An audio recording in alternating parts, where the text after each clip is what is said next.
حول ولا قوة إلا بالله العلي العظيم. أعوذ بالله من الشيطان الرجيم. بسم الله الرحمن الرحيم. الحمد لله الذي هدانا لهذا وما كنا لنهتدي لولا أن هدانا الله لقد جاءت رسل ربنا بالحق. الصلاة والسلام على سيد والإكرام مولانا ومولا ثقلين جد الحسن والحسين أبي القاسم الله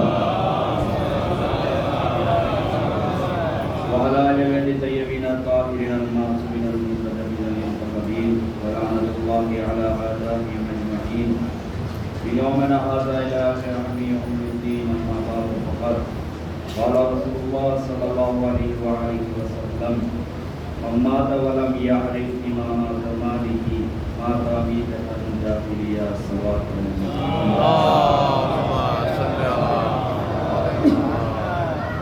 خزان محترم اور بزرگان قوم ملت و ماتمداران سید الشہداء، کرم ہے اس وقت اللہ شریف کا کہ اس نے ہمیں یہ سعادت بخشی کہ ہم فرش عطا پر تشریف رکھ. ورنہ بہت سے ایسے لوگ ہیں کہ جو آنا چاہتے ہیں لیکن خدا نہیں چاہتا کہ وہ میری بارگاہ میں آئے. لہذا یہ انسان کے لیے شرف کی بات ہے کہ وہ فرش عطا پر آ رہا ہے. رسول اللہ صلی اللہ علیہ وسلم کی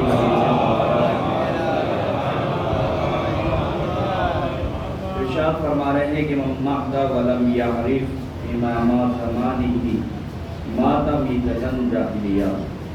جو شخص مر جائے اور اپنے وقت کے امام کو نہ پہچانے اس کی موت جاہلیت کی موت ہوتی ہے. اب اسی حدیث کے ذریعے سے چونکہ یہ مجلس جو منعقد ہو رہی ہے وہ امام ابن العابدین علیہ السلام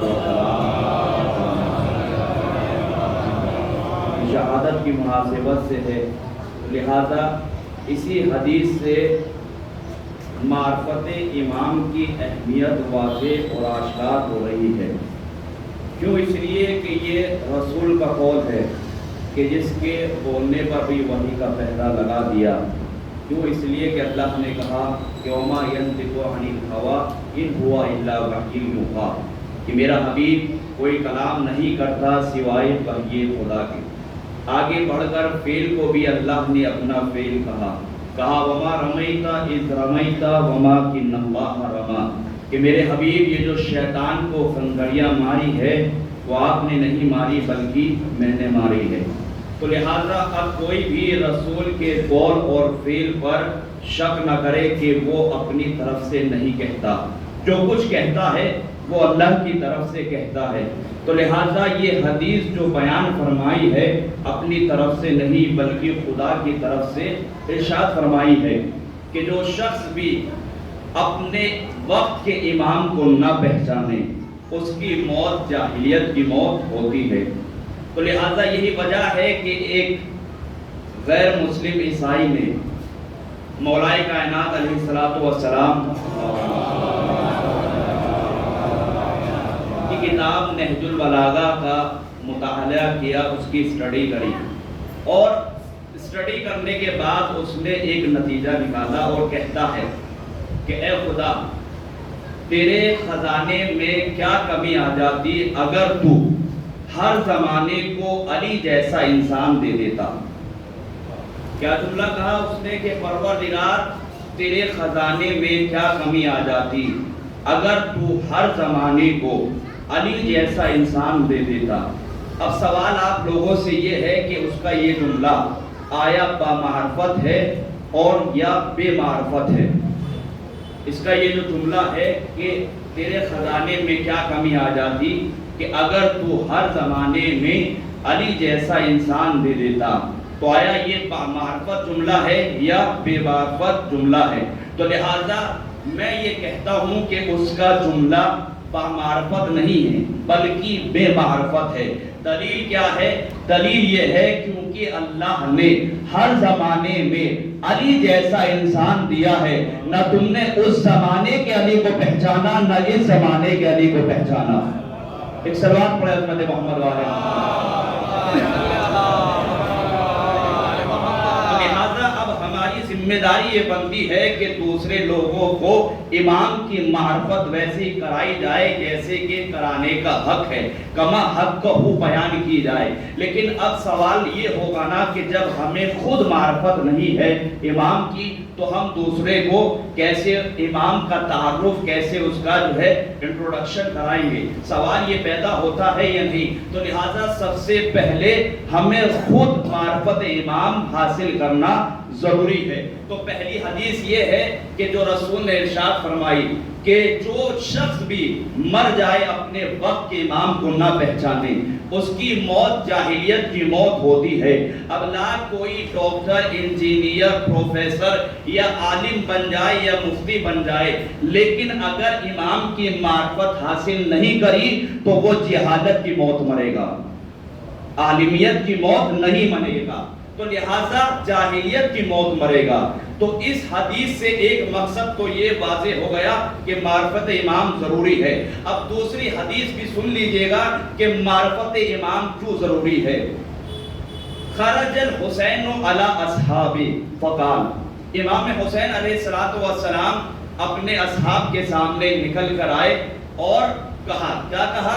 ایھا الناس ان اللہ عز وجل ذکرہ، کہ اے لوگو بے شک وہ خدا کے جس کا ذکر عزیز و جلیل ہے، ما خلق العباد الا لیعرفوہ، سرکار سید الشہداء یہاں پر انسانوں کی تخلیق کا ہدف سبب بیان کر رہے ہیں، کہہ رہے ہیں کہ پروردگار نے انسانوں کو خلق نہیں کرا مگر یہ کہ اس کی معرفت حاصل کرے۔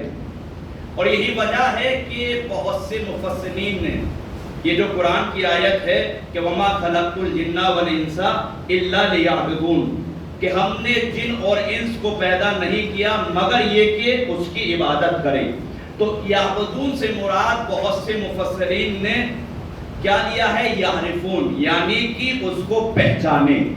وجہ کیا ہے؟ کیوں اس کی جو ہے معرفت حاصل کرے؟ آگے ہی جملے میں سرکار سید الشہداء اس کا سبب، اس کا ریزن بیان کر رہے ہیں، کیا؟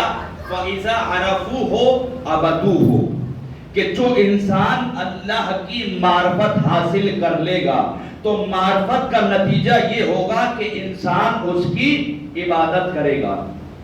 کیوں؟ اس لیے اگر معرفت نہیں ہے تو عبادت بھی انسان نہیں کرے گا۔ اچھا، اب عبادت کا کیا فائدہ ہوگا؟ پھر آگے جملے میں بڑھ کر پھر سرکار سید الشہداء اس کا سبب بیان کر رہے ہیں۔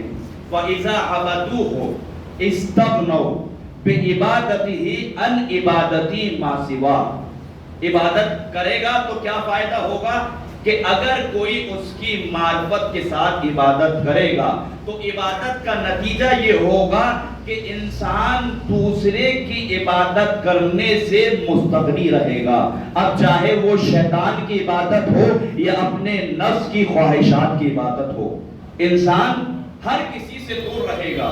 تو لہٰذا عبادت کا فائدہ یہ ہوگا معرفت کے ساتھ کہ انسان پھر کسی کی عبادت نہیں کرے گا سوائے اس خدا کے۔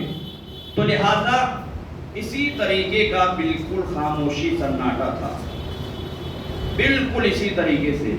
دلیل کیا ہے؟ خود اگلا جملہ جو ہے اس کی وضاحت فرما رہا ہے۔ وَقَالَ لَهُ رَجُلٌ، بس ایک آدمی جو ہے کھڑا ہوا اور امام حسین علیہ السلام سے کہا، کیا؟ یبن رسول اللہ بِأَبِي أَنْتَ وَأُمِّي فَمَا مَعْرِفَةُ اللَّهِ، کہ اے اللہ کے رسول کے فرزند، میرے ماں باپ آپ پر قربان ہو جائیں، یہ طریقہ بتایا ہے سوال کیسے کیا جاتا ہے۔ کہا فما معرفت اللہ، اللہ کی معرفت کیا ہے؟ تو لہٰذا اگر ہم جیسا ماحول ہوتا تو شخص کھڑا ہو کر یہی کہتا کہ دیکھو امام کے ساتھ رہ رہا ہے اور اس کو اللہ کی معرفت نہیں ہے۔ ہم جیسا انسان یہی جو ہے اس پر انگلی اٹھاتے کہ یہ امام کے ساتھ رہتا ہے اور اللہ کی اسے معرفت نہیں ہے، لیکن میرے عزیزوں اتنا تو وہ بھی جانتا تھا کہ وہ خدا ایک ہے. وہ بھی نماز پڑھ کے کہہ رہا تھا ایاک نعبد و ایاک نستعین، کہ اے پروردگار میں تیری عبادت کرتا ہوں اور تجھ سے ہی مدد چاہتا ہوں. تو اتنا تو اسے بھی معلوم تھا، لیکن اسے ایک علم اجمال کی علم تفصیل چاہیے تھی، لہٰذا اس نے سوال کرا. اب لہٰذا گھبرانے کی ضرورت نہیں ہے.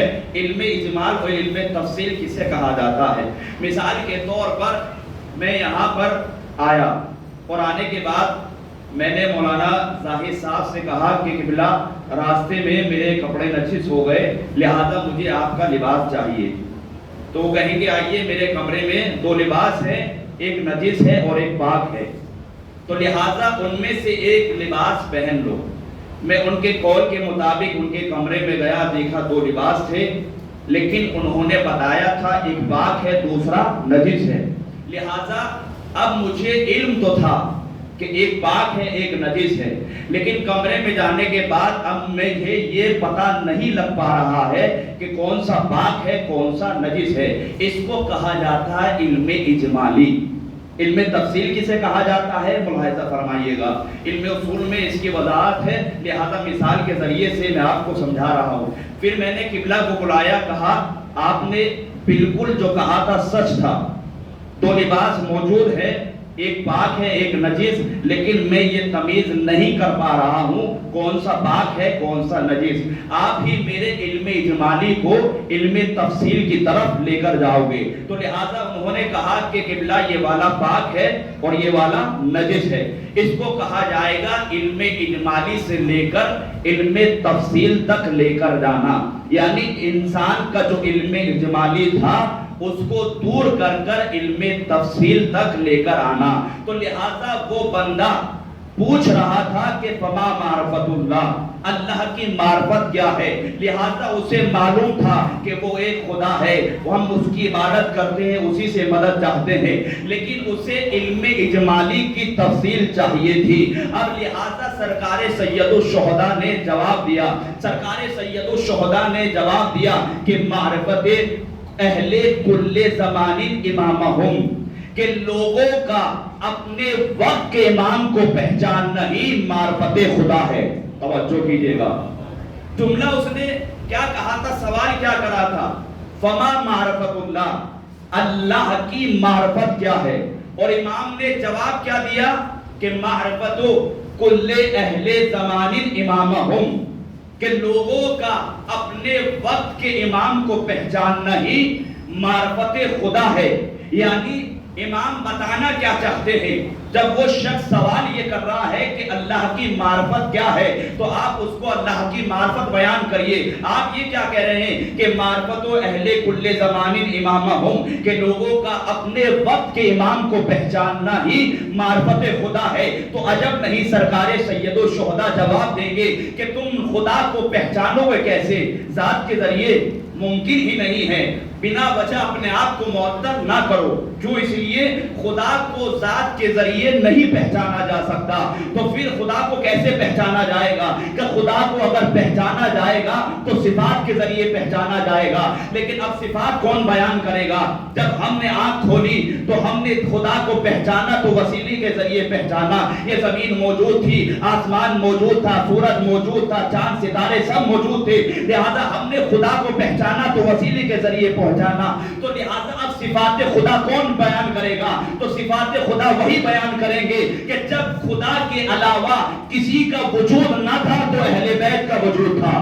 توجہ کیجئے گا. لہذا وہی بتائیں گے کہ خدا خالق ہے، اس کی صفات وہی بیان کریں گے. اس کا علم کیا ہے؟ اہل بیت بیان کریں گے. وہ رازق ہے، کون بیان کرے گا؟ یہی بیان کریں گے. یہی تو وجہ ہے کہ مولائے کائنات ہوا میں رزق تقسیم کر رہے تھے. لوگوں نے آ کر سوال کرا کہ اے مولا کیا کر رہے ہو؟ کہا میں چیٹیوں کو رزق تقسیم کر رہا ہوں. کہا اچھا.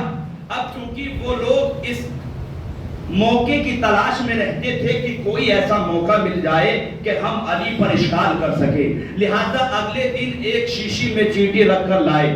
کہا علی کیا کر رہے ہو؟ کہا رزق تقسیم کر رہا ہوں. کا سب کو رزق تقسیم کر دیا.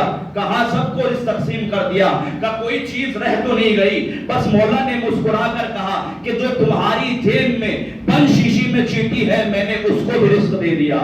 توجہ کیجئے گا, ایک صلوات پڑھے حضرت محمد والے. میں نے اس کو بھی رزق تقسیم کر دیا. تو لہذا صفات خدا یہی بیان کریں گے اور کوئی بیان نہیں کر سکتا. اور کمال کی بات تو یہ ہے, لوگوں نے علی کی ذات پر یہ اشکال نہیں کرا کہ آپ جو ہے کہ کیوں جواب نہیں دے پاتے, ہم آپ سے سوال کرتے ہیں اور آپ جواب نہیں دے پاتے. بلکہ اشکال کرنے والوں نے اشکال کرا بھی تو کیا کرا کہ یعنی یہ بتائیے جب بھی ہم سوال کرتے ہیں نہ آپ دائیں دیکھتے نہ بائیں دیکھتے, نہ کوئی کتاب کھول کر دیکھتے, نہ کچھ مہلت مانگتے, بلکہ فوراً سوال کے بعد جواب دے دیتے ہیں. تو مولا نے مسکرا کر یہی تو سوال کرا تھا کہ بتا تیرے ہاتھ میں انگلیاں کتنی ہیں, تو اس نے بے ساختہ جواب دیا 10 انگلیاں ہے. مولا نے مسکرا کر پوچھا کہ تو نے نہ دائیں دیکھا نہ بائیں دیکھا نہ کوئی کتاب کھول کر دیکھی, پھر تو نے جواب کیسے دے دیا؟ بس اس شخص نے کہا مولا یہ بھی کوئی بات ہے, یہ تو میرے سامنے کی چیزیں ہیں, میرے سامنے کی چیزیں روز میں دیکھتا ہوں, تو لہذا میں بغیر دیکھے بتا سکتا ہوں کہ میرے ہاتھ میں 10 انگلیاں ہیں. بس مولا نے بھی مسکرا کر جواب دیا جس طرح تو اپنی ہاتھ کی انگلیاں بتا رہا ہے بغیر دیکھے, اسی طریقے سے میں ہر چیز کا علم رکھتا ہوں. کیوں؟ اس لیے کہ جب کچھ بھی نہیں تھا تو میرا وجود تھا, اللہ نے سب چیزوں کو میرے سامنے خلق کیا ہے. ایک صلوات پڑھے حضرت محمد والے.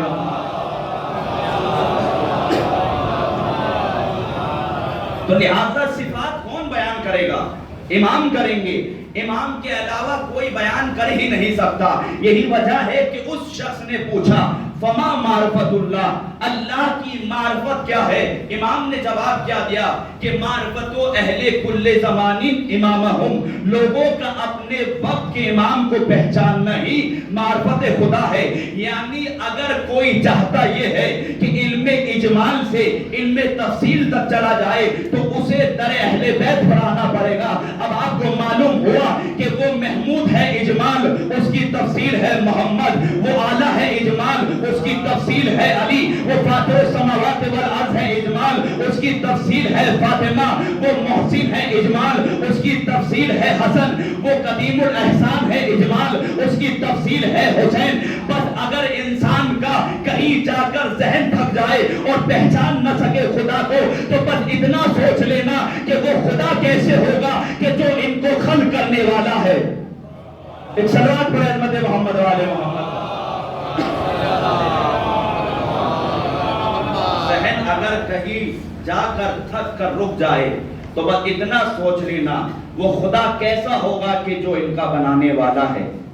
جس ذات کو علی سجدہ کرے اسے خدا کہا جاتا ہے. تو لہذا بغیر در امام تک آئے خدا کو پہچاننا ممکن ہی نہیں. لیکن افسوس یہ ہے کہ ہم در امام پر ابھی اس طریقے سے نہیں آئے جیسا کہ حق ہے. خود دیکھیے, آپ ملاحظہ کریں, انسان کی زندگی جب تک اچھی چل رہی ہے, کوئی پریشانی یا کوئی اگر اس پر مصیبت نہیں آ رہی ہے, تو وہ نہ صحیح سے اللہ کو یاد کرے گا اور نہ مولا کو یاد کرے گا. لیکن یہ بھی اس انسان پہ کرم خدا ہے, لطف خدا ہے کہ وہ بلائے پریشانیاں انسان پر ڈالتا ہے تاکہ اس کے در تک آ جاؤ. کیوں؟ دلیل کیا ہے؟ رسول اللہ صلی اللہ علیہ وآلہ وسلم کی حدیث مبارک ارشاد فرما رہے ہیں کہ البلاء للولا, پریشانیاں مصیبت جو آئیں گی وہ ہمارے چاہنے والوں کے لیے آئیں گی. تو لہٰذا یہ خدا کا لطف ہے کہ وہ پریشانیوں میں ڈالتا ہے تاکہ ان کے در تک آ جاؤ. یہی وجہ ہے انسان خود, اس میں میں بھی ہوں, آپ بھی, XYZ ہر کوئی جو ہے موجود ہے, کہ جب تک انسان کی زندگی اچھی چلتی رہتی ہے نا, وہ نماز تو پڑھتا ہے لیکن دعا صحیح سے نہیں مانگتا. لیکن جہاں بیماری آئی یا کاروبار میں کچھ نقصان ہوا تو اب 5 منٹ کی بجائے وہ 10 منٹ بیٹھ کے جائے گا. اور دعائے مناجات آنکھوں میں آنسو لا کر گریا کرے گا. کیوں؟ اس لیے کہ پریشانی آئی ہے نا تو چاہتا یہ ہے کہ جلد سے جلد دور ہو جائے. لیکن پریشانیاں جو مصیبت آتی ہیں وہ اہل بیت کے چاہنے والوں کے لیے آتی.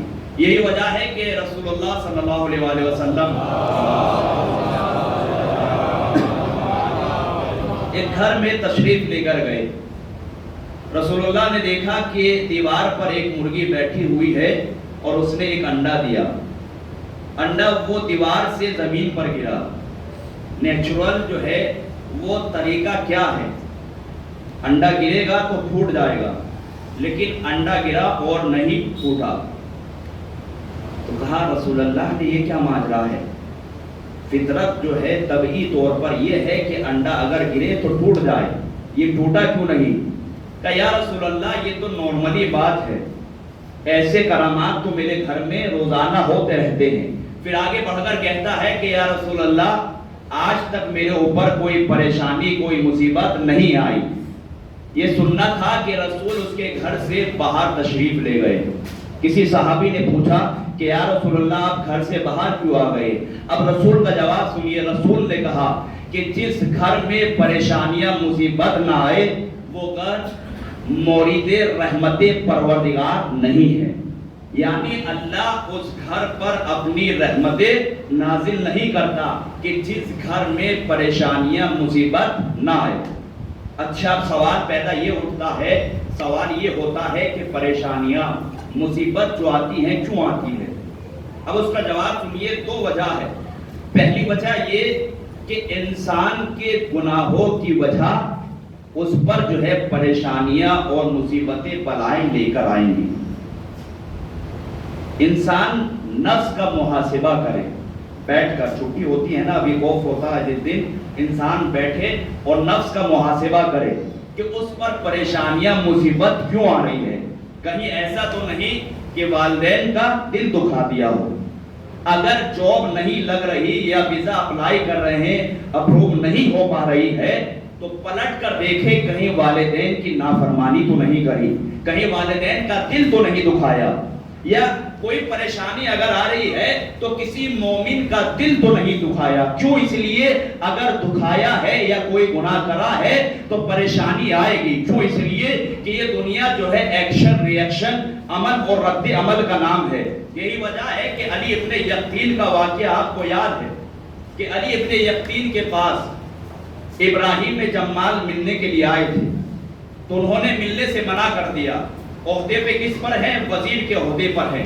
تو لہذا جب یہ حج کر کر واپس لوٹ رہے تھے مدینے تو انہوں نے امام موسیٰ کاظم علیہ السلام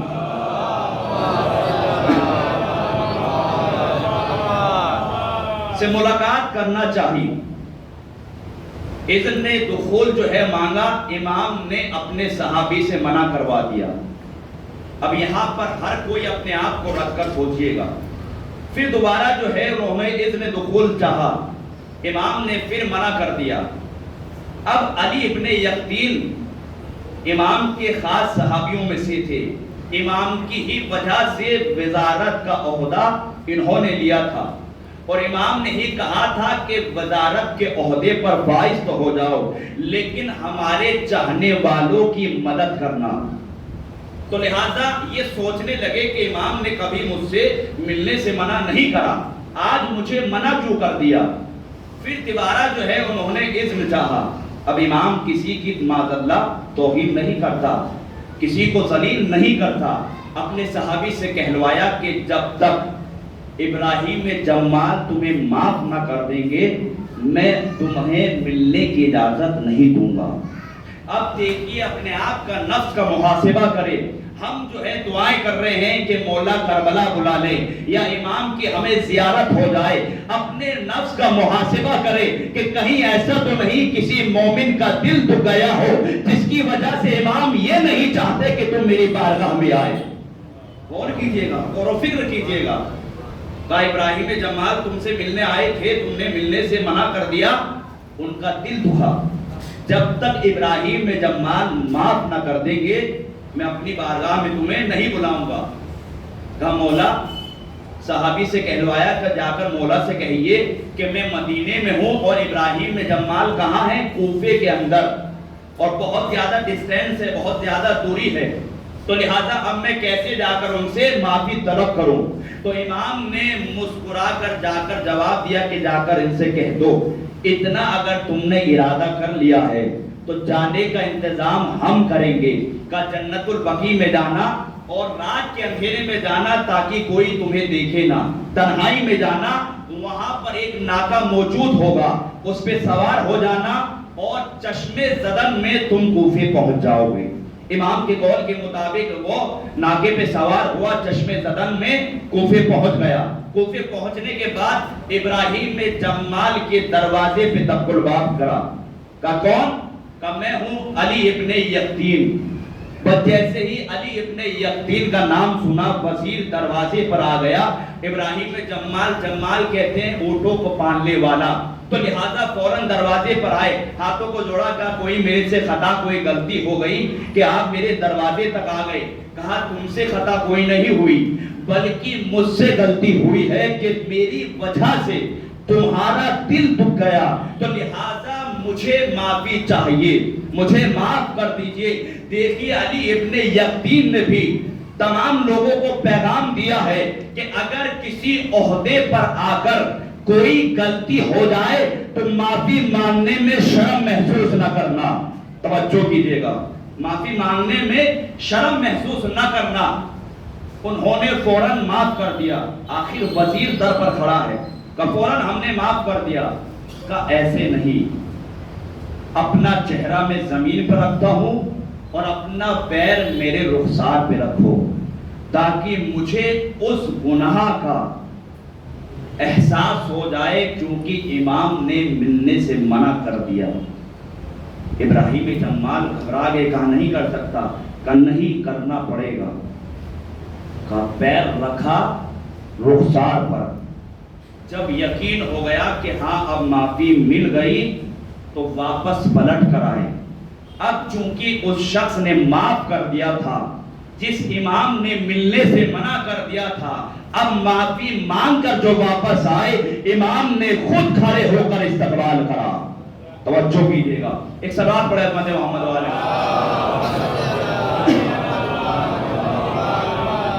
امام نے خود استقبال کرا کہ اگر گناہوں کی توبہ کر کر ہمارے در پر آؤ گے تو ہم تمہیں معاف کریں گے اور خود بڑھ کر گلے لگائیں گے۔ تو پہلی وجہ کیا ہوگی بلاؤ پریشانی مصیبت کی؟ کہ انسان کی خود کے گناہ۔ دوسری کیا وجہ؟ اگر کوئی گناہ ایسا نہیں ہے جس کی وجہ سے پریشانی مصیبت آ رہی ہے تو پھر انسان سجدے میں سر رکھ دے۔ کیوں؟ اس لیے کہ اب پروردگار امتحان لے رہا ہے، امتحان لے کر تمہیں بلند کرنا چاہتا ہے۔ تو لہذا دو وجہ ہو گئی، ایک گناہوں کی وجہ اور ایک امتحان۔ لیکن اب سوال یہ اٹھتا ہے، دونوں وجہ معلوم ہو گئی، اب عجب نہیں کوئی یہ کہے کہ اب ہمیں معلوم کیسے ہو کہ یہ گناہوں کی سزا ہے یا پھر ہمارا قدرت امتحان لے رہا ہے؟ کیوں؟ اس لیے انسان کے زبان سے کلمات نکل جاتے ہیں، نہ جانے دل بھر میں کس کے دل دکھ جاتے ہیں، کس کو ناراض کر دیتا ہے۔ کون سے گناہ ایسے ہیں جن کو ہم چھوٹے سمجھتے ہیں لیکن بڑے ہوتے ہیں؟ تو لہٰذا اب کیسے معلوم ہو کہ یہ جو پریشانیاں مصیبت آ رہی ہے ہمارے گناہوں کی وجہ سے ہے یا پھر قدرت امتحان لے رہا ہے؟ تو اس کا بس یہ جواب سن لیجیے گا، اگر پریشانیاں مصیبت آنے کے بعد انسان اللہ سے نزدیک ہو رہا ہے تو پھر قدرت امتحان لے رہی ہے، اور اگر پریشانیاں آنے کے بعد قدرت سے دور ہو رہا ہے تو پھر اس کی گناہوں کی سزا ہے۔ ایک صلوات پڑھے حضرت محمد والے۔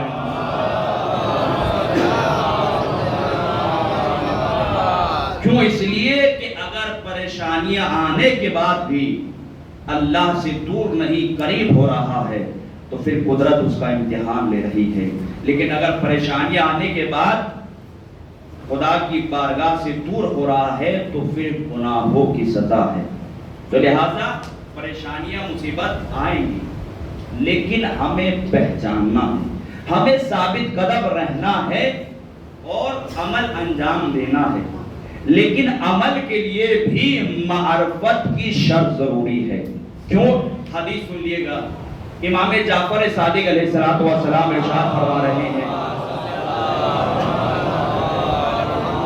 ارشاد فرما رہے ہیں کہ لا يقبل اللہ عملا الا بمعرفہ، کہ خدا بند عالم مقدہ ہے کوئی بھی عمل قبول نہیں کرے گا سوائے معرفت کے، ولا معرفت الا بعمل، اور معرفت بھی نہیں ہے سوائے عمل کے ساتھ۔ یعنی اگر کوئی عمل انجام دے رہا ہے اور معرفت نہیں ہے تو خدا قبول نہیں کرے گا، اور جو معرفت ہوگی وہ عمل کے ساتھ پائی جائے گی۔ پھر آگے امام نے پڑھ کر کیا فرمایا؟ فمن عرفا دلتہ معرفتہ علی العمل، اور جس کو معرفت ہوگی اس معرفت کا کمال یہ ہوگا کہ انسان کو عمل پر آمادہ کرے گی، عمل پر آمادہ کرے گی۔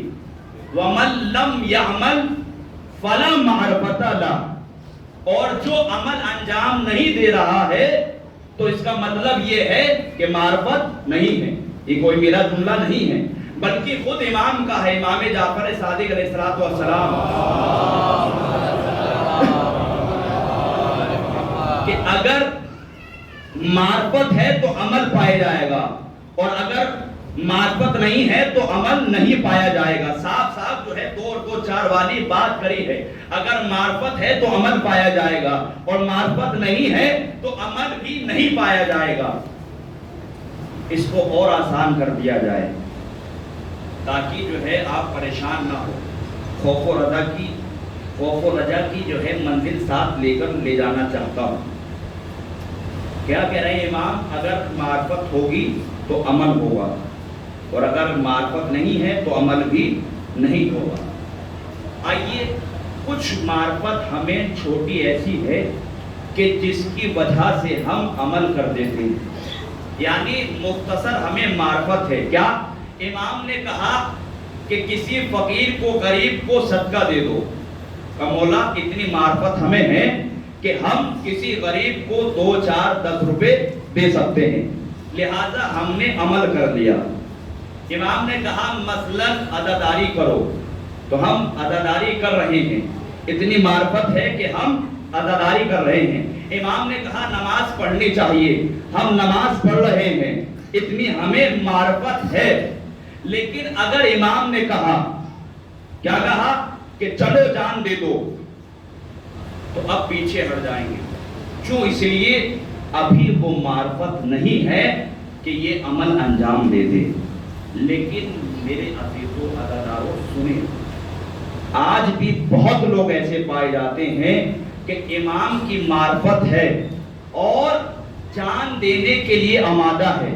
خود لبنان میں میرے ایک دوست تھے، باقاعدہ سنیے گا، بہت اچھا کاروبار تھا، بہت اچھی طریقے سے زندگی بسر ہو رہی تھی، لیکن جیسے ہی حرم میں سیدہ زینب سلام اللہ علیہا کی حفاظت کے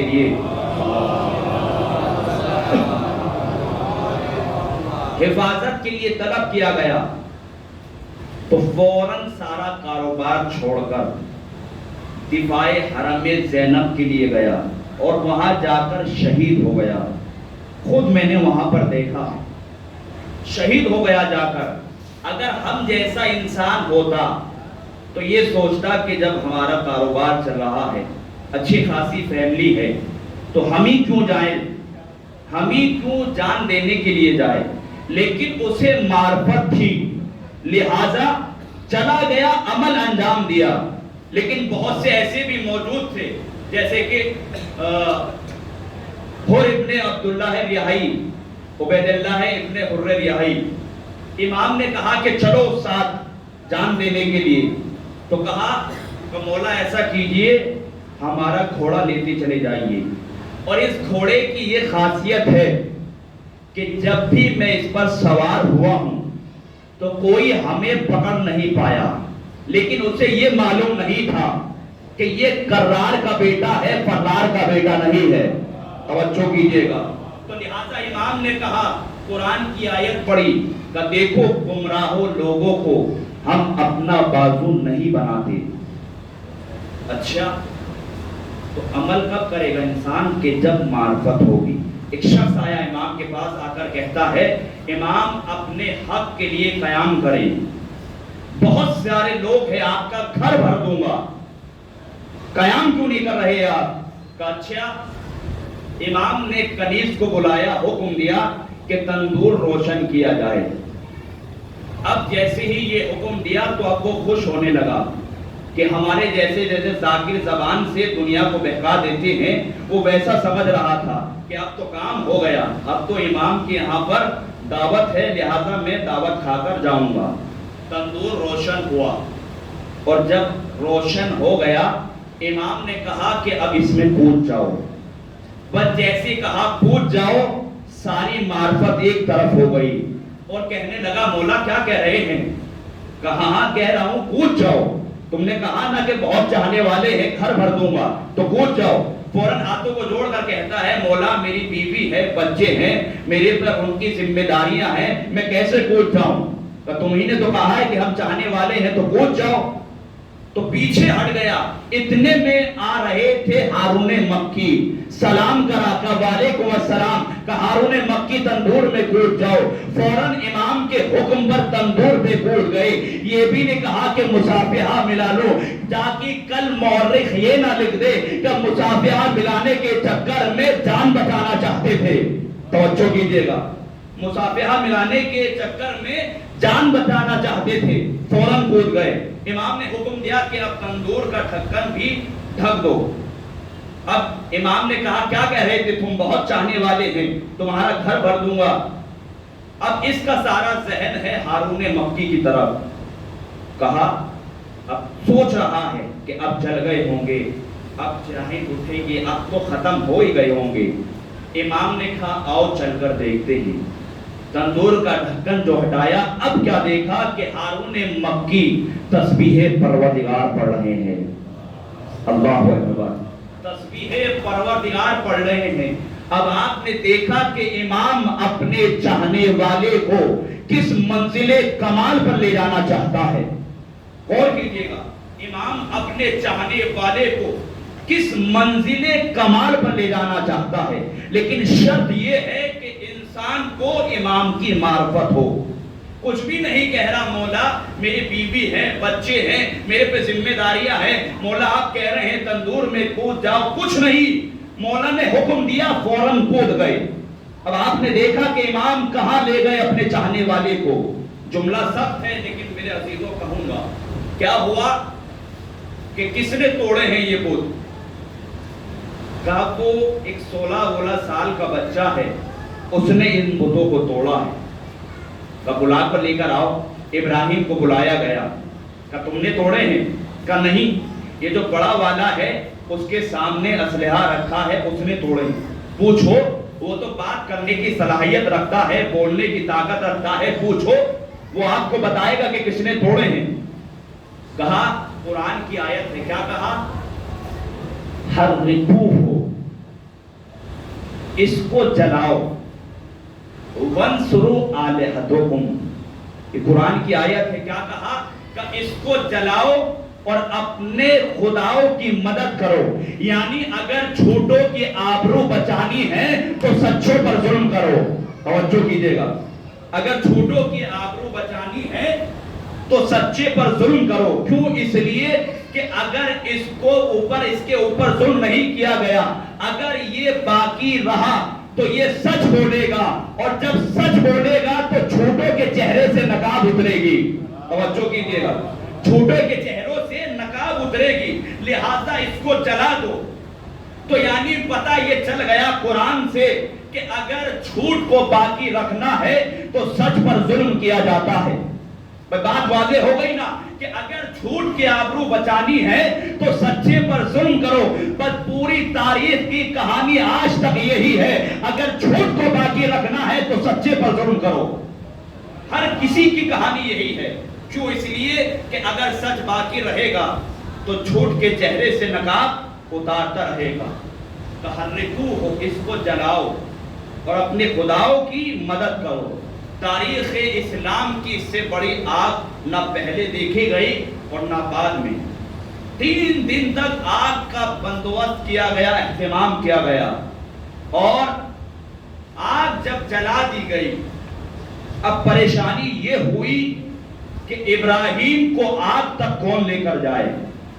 کیوں؟ اس لیے اگر کوئی لے کر جائے گا تو وہ بھی زندہ نہیں آئے گا۔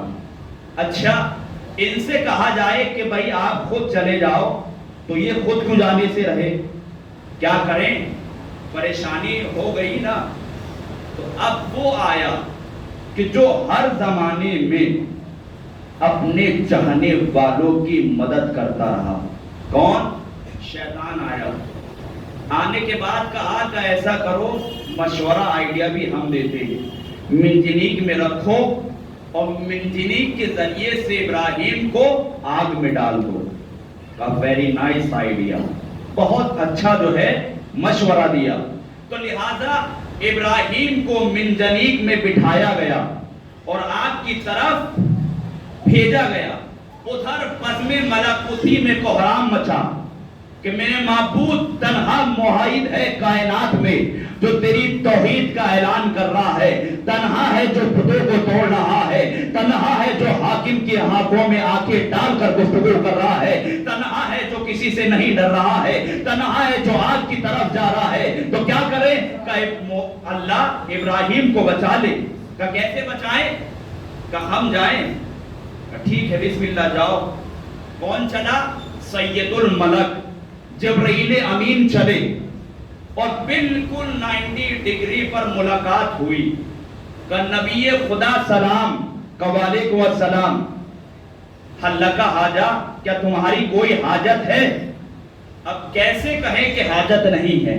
کیوں؟ اس لیے جسے حاجت نہیں وہ ایک خدا ہے، باقی سب محتاج ہے۔ تو لہذا کہا کہ تمہاری کوئی حاجت ہے؟ تو ابراہیم نے جواب دیا، نعم فاما الیک فلا، حاجت تو ہے لیکن تم سے نہیں ہے۔ اب چونکہ سید الملک ہے، اتنی دوری سے آئے ہیں، لہذا کچھ نہ کچھ تو کہیں گے۔ فوراً کہتے ہیں کہ اگر حاجت ہے تو پھر کہتے کیوں نہیں؟ تو جناب ابراہیم نے 16 برس کی عمر میں تاریخ ساز جملہ کہا، کہتے ہیں کہ علم ہو بے حالی حسبی ہم سوالی، کہ اس پروردگار کا جان لینا کافی ہے، کہنے کی ضرورت نہیں ہے۔ توجہ کیجئے گا کہ اس خدا کا جان لینا کافی ہے، کہنے کی ضرورت نہیں ہے۔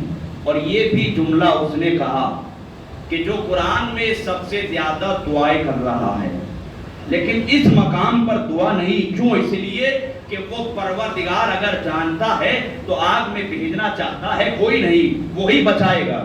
تو لہذا جب آگ میں ڈال دیا گیا تو وہیں پر ایک چھوٹا سا پرندہ اپنی چونچ میں پانی بھر بھر کر آگ میں ڈال رہا تھا، اور ہم جیسے مذاق بنانے والے بھی موجود تھے کہ جو اس کا مذاق بنانے لگے کہ دیکھو اتنا سا وجود ہے اور پھر بھی آگ بجھانے چلا ہے اپنے وجود سے بڑی۔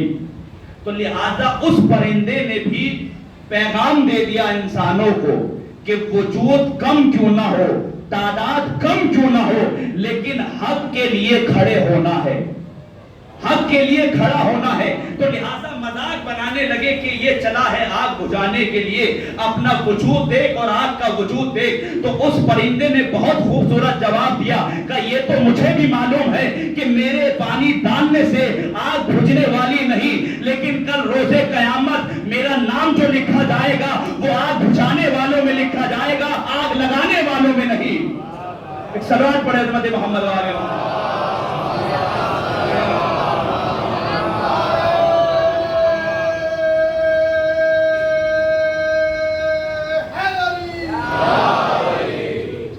مل جل کر صلوات پڑھے حضرت محمد وآلہ محمد۔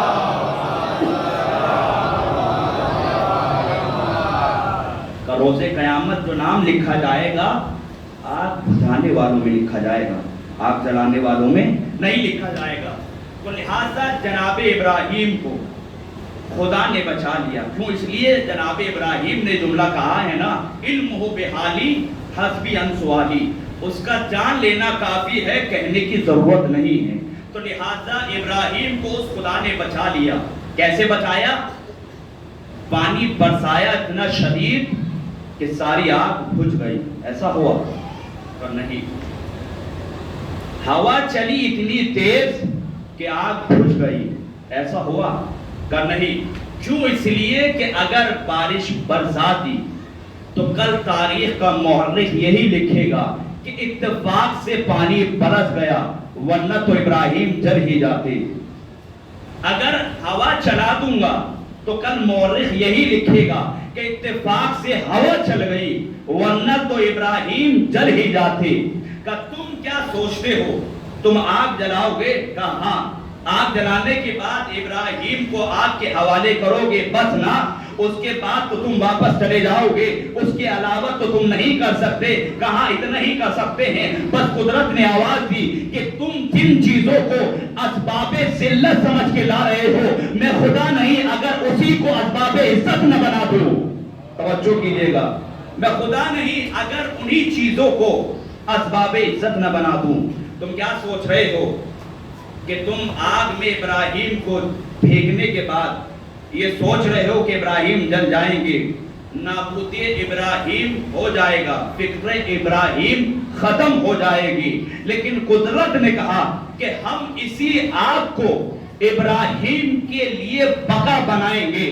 یعنی دنیا یہ سوچ رہی تھی کہ ابراہیم کو آگ میں ڈال دے تاکہ فکر ابراہیم ختم ہو جائے، ابراہیم ختم ہو جائے اور فکر ابراہیم بھی ختم ہو جائے۔ لیکن قدرت نے کہا کہ ہم اسی آگ کو بقا بنائیں گے۔ لہذا آج دنیا یہ سوچ رہی ہے کہ ان عزاداروں کو مارا جائے، گولی ماری جائے، بم مارا جائے، کاٹ دیا جائے تاکہ یہ ذکر ختم ہو جائے۔ توجہ کیجئے گا، تاکہ یہ ذکر ختم ہو جائے۔ لیکن قدرت نے کہا کہ تمہیں نہیں معلوم، تم یہ سوچ رہے ہو کہ ان عزاداروں کو مارا جائے تاکہ یہ عزاداری ختم ہو جائے، انہیں مارا جائے، کاٹا جائے، انہیں بم مارا جائے تاکہ یہ ذکر ختم ہو جائے۔ لیکن قدرت نے کہا کہ ہم انہی کے قتل کو اس ذکر کی بقا بنائیں گے۔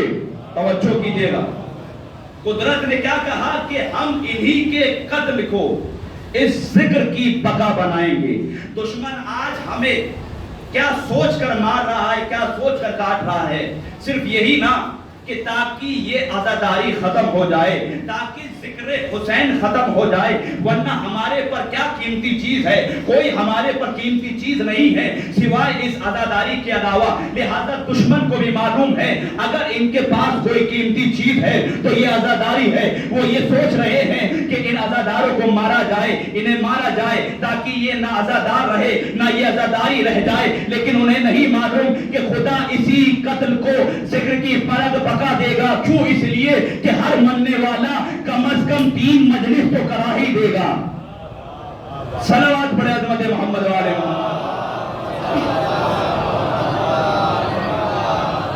ہر مننے والا کم از کم 3 مجلس تو کرا ہی دے گا۔ اب آپ دیکھ رہے ہیں یہ قتل، یہ حسینیت بقا ہے ہمارے لیے، یہ عزاداری بقا ہے ہمارے لیے۔ تو لہذا اگر ہم در اہل بیت پر ہیں تو پھر کسی چیز کا خوف نہیں ہونا چاہیے۔ کیوں؟ اس لیے کہ اگر ہم حسینیت کے نام پر مر بھی گئے تو پھر وہ ہمارے لیے بقا بن جائے گا۔ اور اگر ہمارا سر در اہل بیت پر جھک گیا، کسی کے پاس جانے کی ضرورت نہیں ہے میرے عزیزوں۔ کیوں؟ اس لیے کون سی ایسی طاقت ہے کہ جو اہل بیت کے پاس نہ ہو؟ کون سی ایسی چیز ہے کہ جو اہل بیت کے پاس نہیں ہے؟ ہر چیز ہے۔ تو جب ہر چیز ہے تو پھر ادھر ادھر کیوں جائے؟ کسی در پر جانے کی ضرورت نہیں ہے۔ لہٰذا در حسین سے ہر کچھ مل جائے گا، اور جو در حسین سے بھٹکا پھر وہ در بدر بھٹکتا رہتا ہے۔ در حسین پر ہر چیز آ کر ملے گی۔ اگر حسین کے در پر سر جھک گیا تو پھر دشمن بھی سر جھکا نہیں سکتا۔ کیوں؟ اس لیے دلیل یہ ہے کہ اگر دشمن سر کاٹ بھی دیتا ہے تو لوگ نیزہ کی بلندی پر لے کر چلتا ہے۔ اگر حسین کے در پر سر جھک گیا تو دشمن بھی سر جھکا نہیں سکتا۔ تو تو لہٰذا یہ ذکر حسین بقا ہے، گھبرانے کی ضرورت نہیں ہے۔ کیوں؟ اس لیے کہ یہ ہمیں مارنا چاہتے ہیں، ہمیں ختم کرنا چاہتے ہیں، صرف اس وجہ سے تاکہ یہ عزاداری ختم ہو جائے۔ یہی تو وجہ ہے کہ سعودی عرب سے ایک بادشاہ نے اٹھ کر کہا کہ شیعہ لوگ جو کہتے رہتے ہیں کہ ہمارا 12واں امام موجود ہے، آخری امام موجود ہے اور اس کا ظہور ہوگا، تو لہٰذا وہ کہتا ہے کہ جب بھی امام کا تمہارے ظہور ہوگا، چاہے کربلا میں ہو، چاہے نجف میں ہو، چاہے ایران میں ہو، چاہے سیریا میں ہو، چاہے لبنان میں ہو، ہم اس کو وہیں جا کر قتل کریں گے۔ یہ اس نے کہا، لیکن اسے نہیں معلوم کہ شیعہ قوم کسی سے نہیں ڈرتی۔ یہی وجہ ہے کہ لبنان سے سید حسن رسول اللہ نے جواب دیا کہ بادشاہ صاحب، آپ کو ہمارے امام کو قتل کرنے کے لیے نہ کربلا آنے کی ضرورت ہے، نہ نجف آنے کی ضرورت ہے، نہ ایران آنے کی ضرورت ہے، نہ سیریا آنے کی ضرورت ہے، اور نہ لبنان آنے کی ضرورت ہے۔ کیا؟ کیوں؟ اس لیے کہ ہم ان کے ماننے والے ہیں کہ ہمارا پہلا بھی کعبے سے آیا تھا، آخری بھی کعبے سے آئے گا۔ توجہ کیجئے گا، ہمارا پہلا بھی کعبے سے آیا تھا، آخری بھی کعبے سے آئے گا، تو لہذا جہاں پر موجود ہو وہیں پر موجود رہنا۔ تو ہمارے جب امام کا ظہور ہوگا وہیں پر ان کو اگر قتل کرنا چاہتے ہو تو قتل کر لینا۔ کیوں؟ اس لیے کہ ہم جن کو مانتے ہیں، جن کو ہم مانتے ہیں، وہ کرار کی اولاد ہے، فرار کی اولاد نہیں ہے۔ کرار کی اولاد ہے، فرار کی اولاد نہیں ہے۔ تو لہذا یہ شیعہ قوم نہیں ڈرے گی۔ کیوں نہیں ڈرے گی؟ کیونکہ وارث موجود ہے۔ ڈراؤ ان کو کہ جو لاوارث ہو، ہمارا تو وارث موجود ہے۔ ہم اس دنیا میں عیش و آرام کے لیے نہیں آئے کہ عیش و آرام سے زندگی بسر کریں اور چلے جائیں، نہیں، بلکہ ہم تو آئے ہیں اس لیے کہ اگر بوریوں پر رہیں تو بیریا آباد رہے۔ ہمارا تو تمہرے امتیاز یہ ہے کہ غسل میت نہ کہنا ملے غسل کو، اجلے ملبوس کو مت کفن نام دو، میں چلا ہوں علی سے ملاقات ہو، جس کی تھی آرزو کو گھڑی آ گئی، ایک عمر بھر علی کے ذکر پر، علی کے نام پر تانے کھائے، آج تو وہ دن آیا ہے کہ علی کی زیارت کر سکے، آج تو وہ دن آیا ہے کہ علی کی زیارت کر سکے۔ تو لہذا ہمیں قتل سے نہیں ڈرا سکتے۔ ابراہیم آگ سے نکل کر آئے، کیسے آئے؟ اپنے پیروں پہ چلتے ہوئے۔ اب غور سے سنیے، اپنے پیروں پر چلتے ہوئے آئے۔ کہ آگ میں جب ڈالا تھا تو ہاتھ پیر بندھے ہوئے تھے۔ کہ وہ رسی کہاں گئی؟ کہا وہ رسی کپڑا تھی، جل گیا۔ اچھا، اور جو ابراہیم کے بدن پر لباس تھا اس کا کیا ہوا؟ وہ کیوں نہیں جلا؟ کہ رسی کپڑا تھی، وہ جل گئی، تو ابراہیم کے بدن پہ بھی تو کپڑا تھا، وہ کیوں نہیں جلا؟ یعنی بے شعور آگ کو اتنا شعور آ گیا کہ کسے جلانا ہے کسے نہیں جلانا۔ توجہ کیجئے گا، بے شعور آگ کو یہ شعور آ گیا کہ کسے جلانا ہے کسے نہیں جلانا۔ یعنی اس کو اتنا شعور ہے۔ کیا نبی کو زبردستی پہنایا گیا ہے؟ کیا نبی نے خود پہنا ہے؟ یہ آگ کو شعور ہے۔ لہذا اب اگر کوئی اعتراض کرتا ہے کہ یہ شیعہ قوم آگ کا ماتم کرتی ہے، نہ ان کے پیر جلتے نہ انہیں تکلیف ہوتی، تو ان کو جواب یہی دیجئے گا کہ اس آگ کو بے شعور ہونے کے بعد اتنا شعور ہے کہ کون سا حسینی ہے کون سا یزیدی ہے۔ صلوات پڑھے عظمت محمد والے۔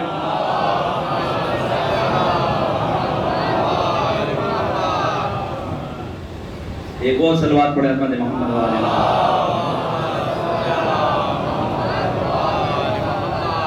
تو لہذا قدرت نے ابراہیم کو بچایا، تو ابراہیم بھی آگ میں جاتے ہوئے کچھ نہیں کہہ رہے تھے کہ پروردگار میرا کیا ہوگا، کچھ سوال نہیں۔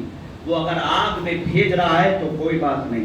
اسی طریقے سے امام کا یہ صحابی کہہ رہا تھا، کون؟ ہارون مکی۔ اگر امام نے کہہ دیا کہ کود جاؤ تو فوراً کود گئے، یہ بھی نہیں کہا کہ میرے بیوی بچے کا کیا ہوگا، کچھ نہیں، وہی فکر ابراہیمی، یعنی اگر امام نے کہہ دیا تو جائیں گے۔ اب آپ کو محسوس ہوا، معلوم ہوا کہ امام کس منزل کمال پر لے جانا چاہتا ہے اپنے چاہنے والے کو۔ شرط یہ ہے کہ امام کی معرفت ہو، اگر امام کی معرفت نہیں ہے تو پھر منزل کمال تک نہیں پہنچ سکتے۔ دیکھیے سیرت، دیکھیے امام کی کہ سیرت امام کیا ہے، صفات امام کسے کہا جاتا ہے، سخاوت امام کسے کہا جاتا ہے، شجاعت امام کسے کہا جاتا ہے۔ جا کر دیکھیے، آپ پڑھیے، تب آپ کو معلوم ہوگا کہ امام کسے کہا جاتا ہے۔ جب معرفت آئے گی تو بلندی پاتے چلے جاؤ گے۔ جس سید سجاد علیہ السلام کی مناسبت سے اب لوگ مجلس کر رہے ہیں، خود جا کر ان کی سیرت دیکھیے گا۔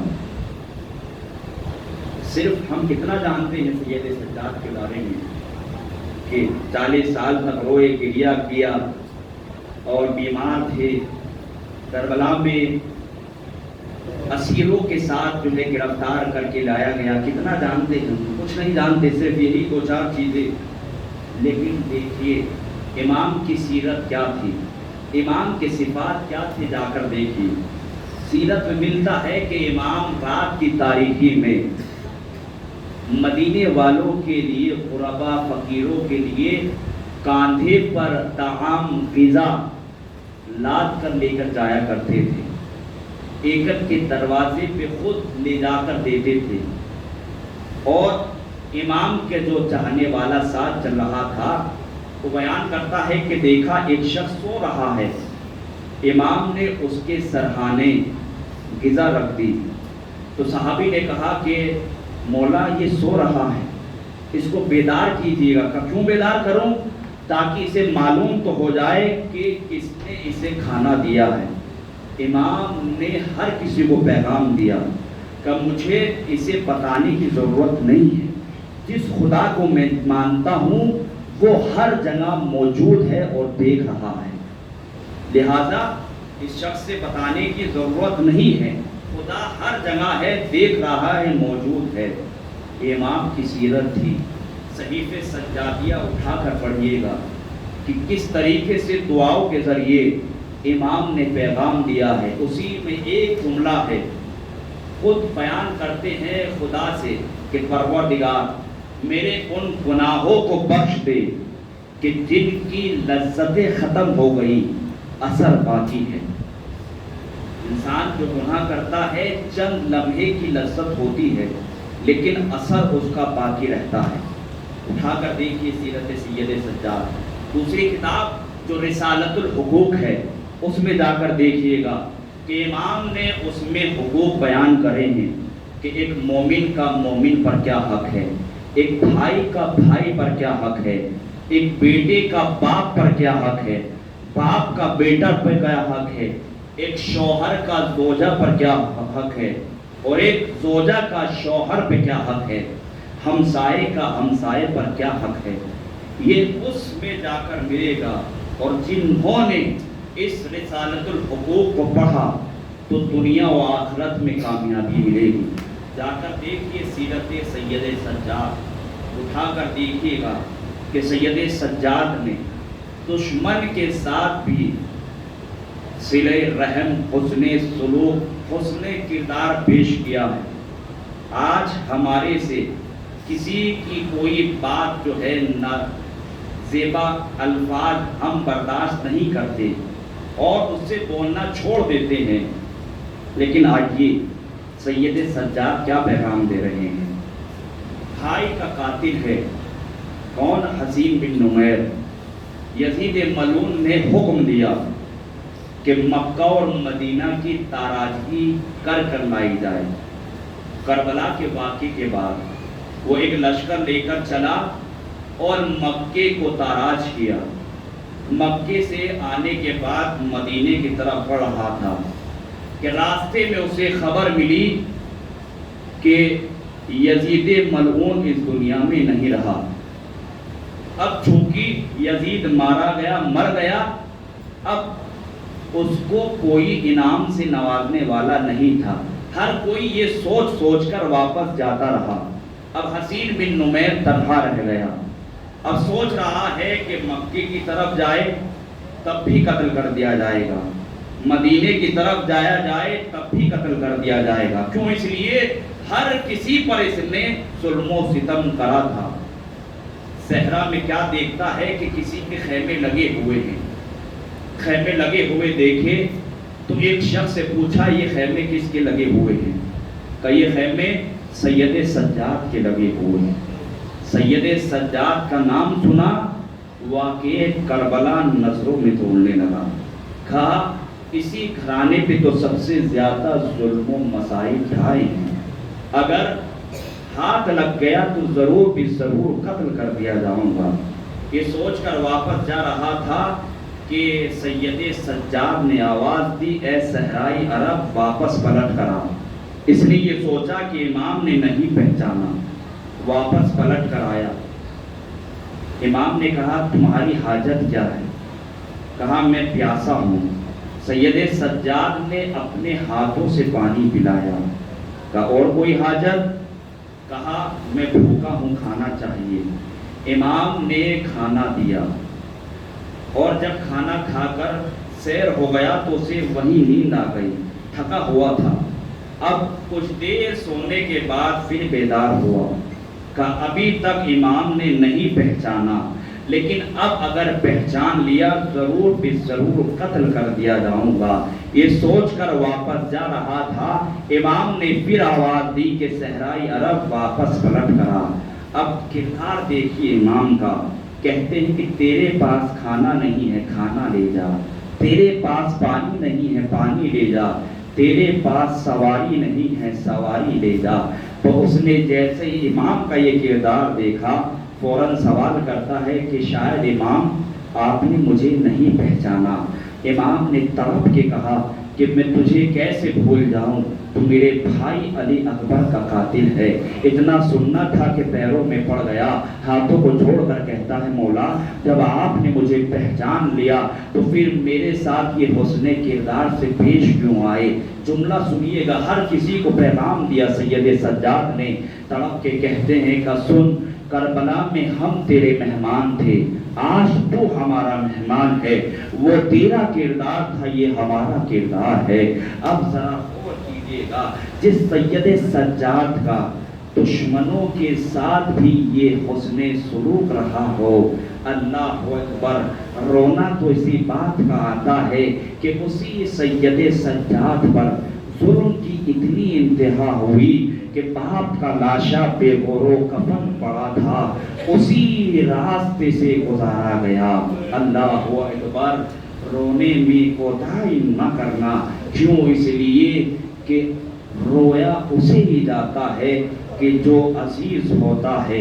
یہی وجہ ہے کہ پورا باقاعدہ روایتوں میں ہے کہ بلند آواز سے رویا جائے، جیسے کہ کوئی اپنا عزیز مرتا ہے تو انسان خاموشی سے نہیں روتا بلکہ بلند آواز سے روتا ہے۔ رونے میں کوئی کوتاہی نہ کرنا۔ سیدہ اگر فرش ادا پر آتی ہے تو آنسو کو لینے کے لیے آتی ہے۔ آج کس کا جو ہے تابوت اٹھے گا؟ اس سید سجاد کا کہ جس کو سید الصابرین کہا جاتا ہے۔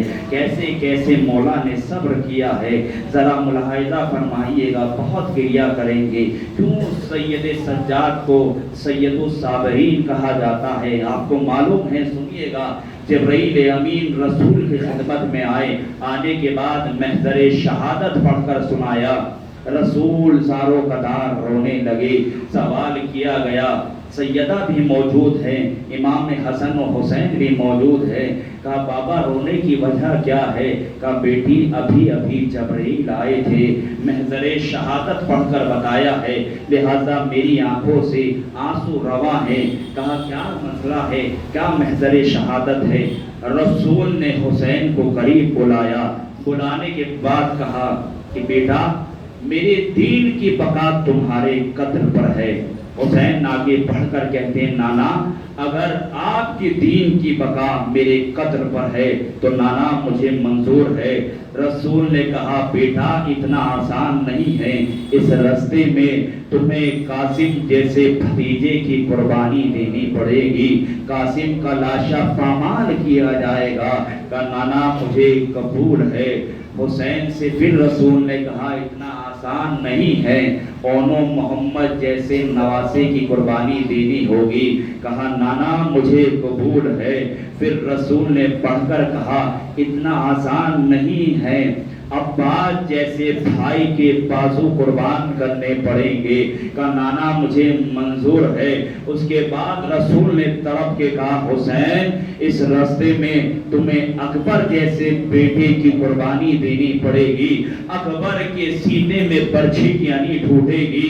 کہا حسین منظور ہے۔ کہا نانا مجھے منظور ہے۔ اس کے بعد رسول نے کہا ارے تمہیں 3 دن کا بھوکا پیاسا ذبح کیا جائے گا۔ کہ نانا مجھے قبول ہے۔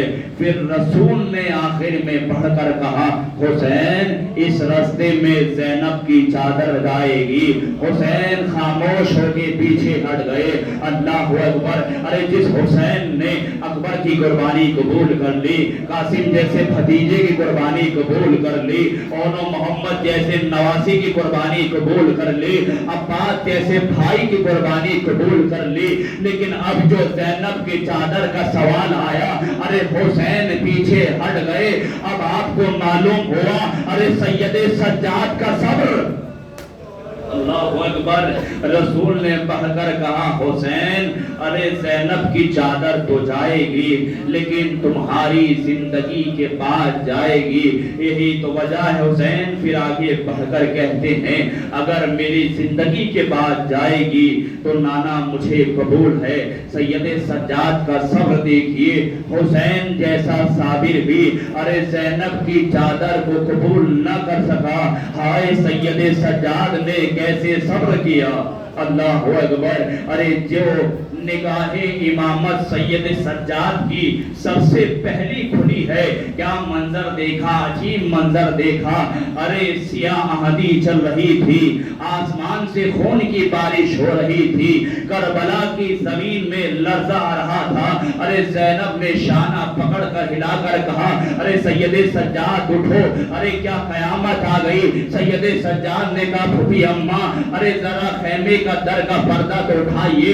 ارے اب جو پردہ اٹھایا تو فوراً سید سجاد نے تڑپ کے کہا ارے پھوپھی اماں نوکے نیزہ پر دیکھیے، ارے میرا بابا قتل ہو گیا۔ صدرکم اللہ، خدا آپ کو کسی غم میں نہ رلائے سوائے سید الشہداء کے۔ ارے دیکھیے میرا بابا قتل ہو گیا۔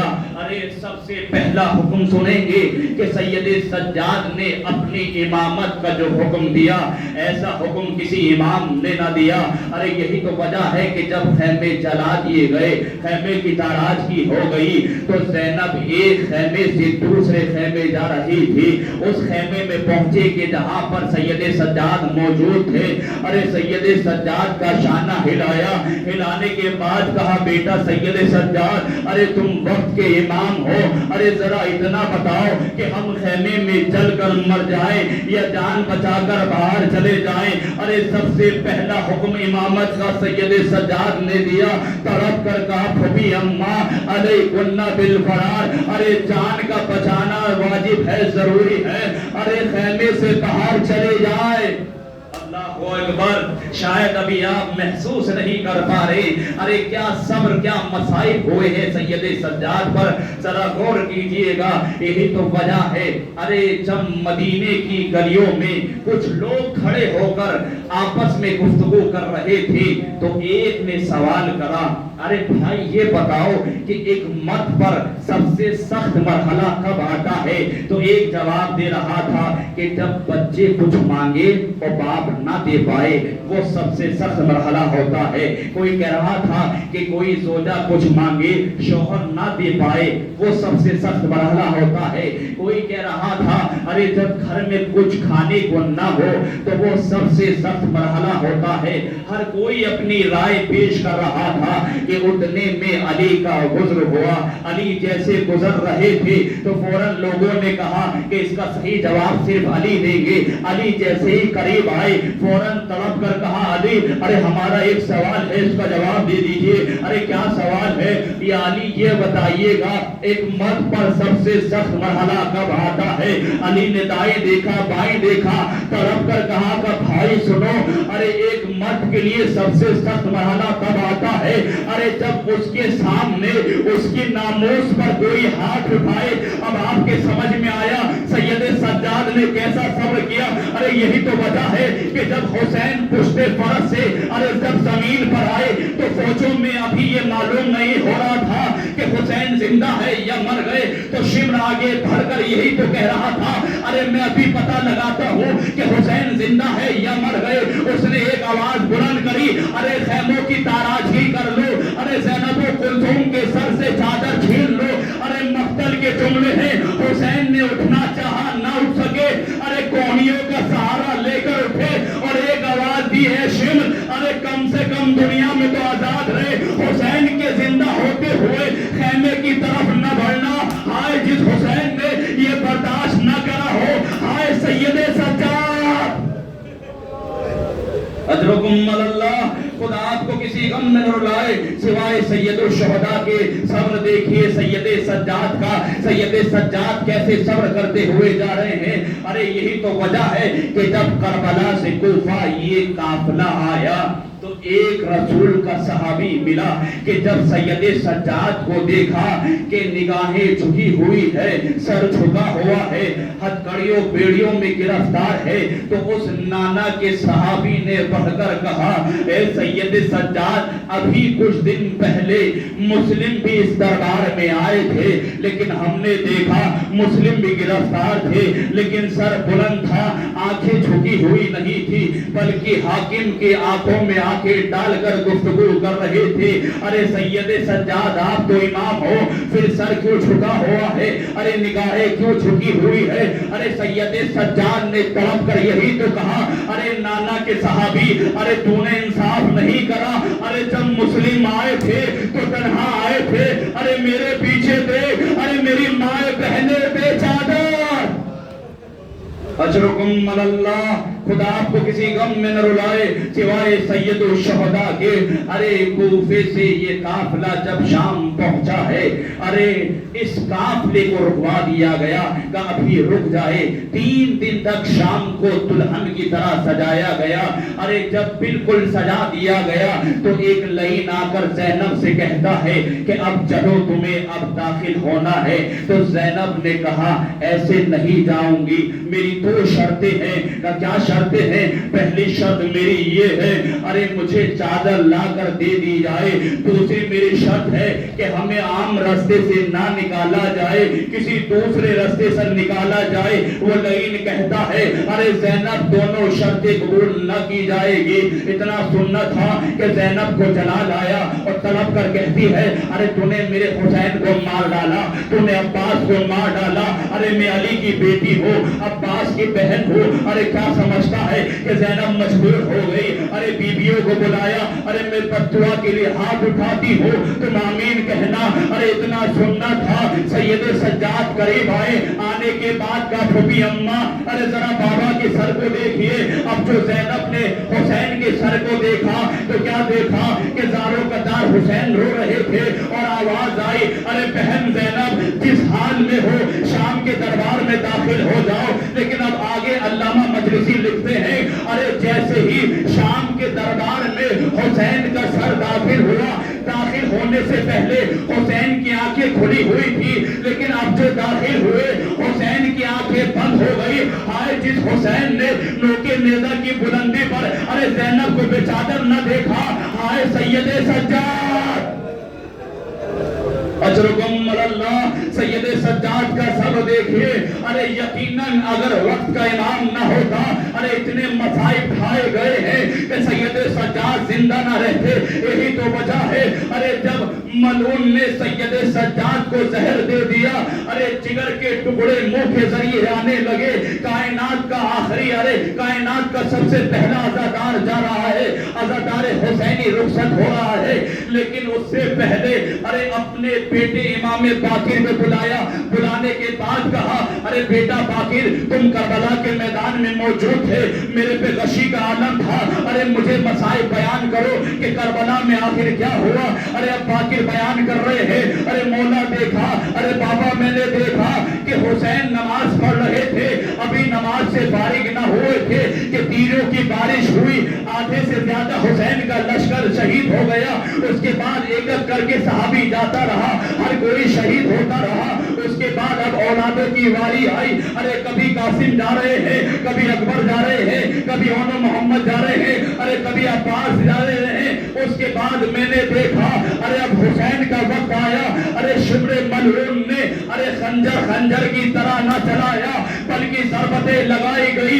12 ضربتیں شمر ملعون نے حسین کی گردن پر لگائی. لیکن ظلم کی انتہا ابھی نہیں یہی ہوئی. ارے حسین کو قتل کرنے کے بعد ارے پھر اعلان کیا گیا, ارے حسین کا لاشا پامال کرنا ہے. ادھر کے گھوڑے ادھر اور ادھر کے گھوڑے ادھر. اس کے بعد کہتے ہیں, ارے اب وہ وقت آیا کہ خیموں کی تاراجی شروع ہو گئی. ارے خیمے جلا دیے گئے. ارے سکینہ کے کوئی تماچے مار رہا تھا, کوئی گوشوارے چھین رہا تھا. ارے بابا اب وہ وقت آیا کہ پھوپھی زینب کے سر سے چادر کا چھیننا تھا. ارے پر اتنا سننا تھا, سید سجاد نے ایک چیز بلند کری, ارے واہ زینب, واہ حسین, واہ مظلومہ, الا لعنۃ اللہ علی قوم الظالمین, انا للہ و انا الیہ راجعون.